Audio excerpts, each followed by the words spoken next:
Welcome to English IXL's iLesson on creative writing.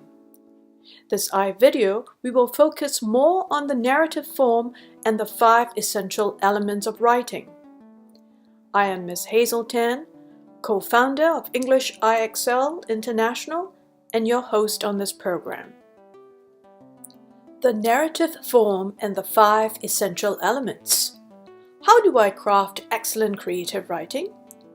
First and foremost, you need to be able to organize your writing in proper narrative form that examiners are looking for. Every story has 3 sections. Simply put, they are the beginning, the middle part, and the ending. To be more precise, a story is composed of 5 core elements that make up the narrative form. Introduction. This is the opening paragraph of your story, and you need to introduce the main person, describe the place, or set the stage for the plot to unfold. Development. The story develops further when we give more details about the problems faced by the protagonist, the main and supporting characters, or describe more about the plot, place, period of time, and develop the dominant mood.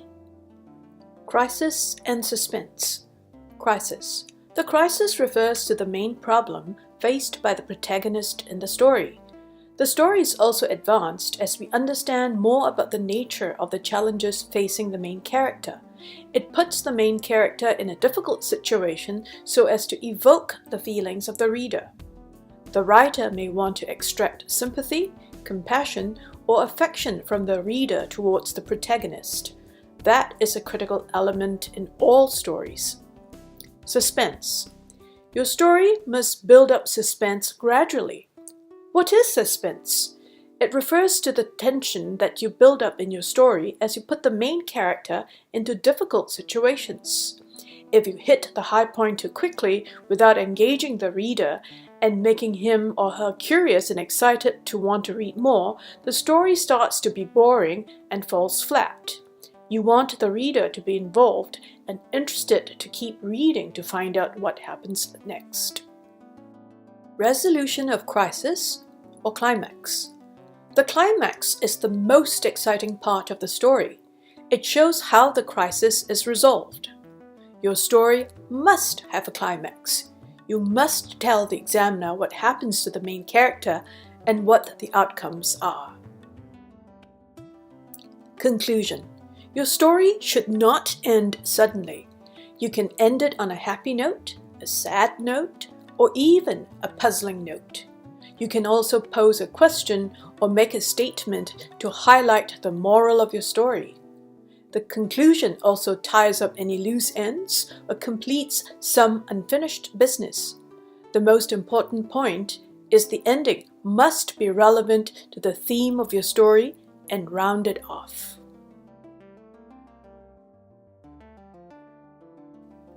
The 5 essential elements. To skillfully craft your writing, you need to learn what the 5 essential elements are and be able to develop and incorporate them into your stories. Number 1. Plot. What is a plot? It may be likened to a master plan of what your story is all about. It is an outline of how you want to start, continue, and end the story.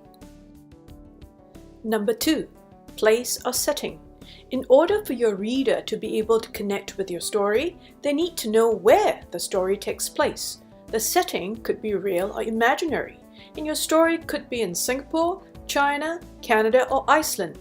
Of course, your setting has to be appropriate to the story. For example, it would be ridiculous to write a story about the tragedy of an ice storm in Singapore. However, it would make perfect sense if it is set in Iceland or even China and Canada. 3. Period of time. The period of time in which the story is set is very important because it determines everything else in the story.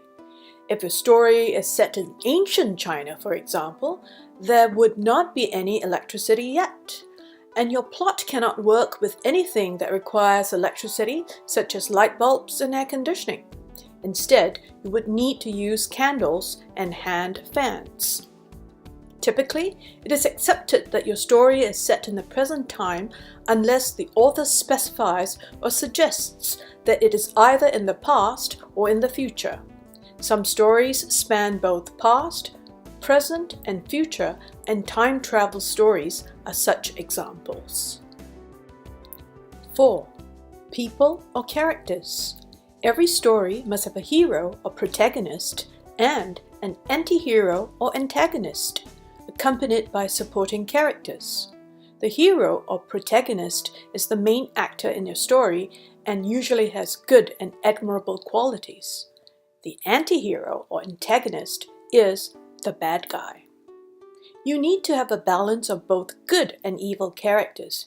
You could write all about the good characters or all the bad characters in one story, but it will be rather boring to read. Mood. What is mood? If you are in a good mood, you feel happy or excited. The mood in a story is similar, except it is the distinctive atmosphere or context of your story. As a reader, you would have experienced many emotions as a good story carries you through humor, amusement, tension, fear, excitement, and good cheer. The mood for each part or phase of your story has to be set according to how you want to affect your reader as you write the story.